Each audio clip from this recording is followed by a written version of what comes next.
নিরামিষ হোটেল, ওটা এই পারে না ওই পারে? এবারে এবারে তো জানা ওপরে সব জিনিসের দাম হাই। ওপারে খাইনি, এবারে খেয়েছি। 40 টাকা নিল নিরামিষ ভাত।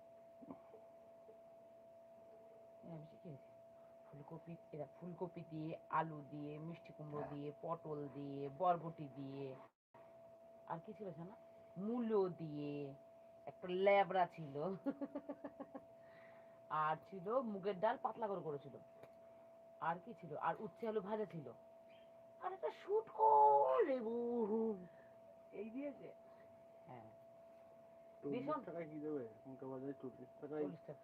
আর কি দিল, আর কিছু না, আছে না, আর কিছু না দিয়ে ওই দিল। আর 1 প্লেট ভাত দিল, 1 প্লেট যে এক্সট্রা নিচে টাকা ভাত দিচ্ছে দিয়ে। ওই লোকটা, আমাদের ধর 6 জনা ছিলাম, ডোডুকেও একটা প্লেট দিয়েছে, নিয়েছে ডোডো। 6 জনা ছিলাম, তো 240 টাকা হচ্ছে তোমাদের, তাই তো? 40 টাকা করে 6 জন? হ্যাঁ, তাই তো জানা। 240 টাকা, ওই লোক 300 টাকা নিয়ে নিয়েছে। হ্যাঁ মা, ভুল করেছে। আর এরা হিসাব করেনি, এ টাকাটা দিল, এই হিসাব করলো না, কোনো হিসাব করিনি। আর গেল দিয়ে, আমি না টোটোয় উঠবো বলে তো দিয়ে হিসাব করছি।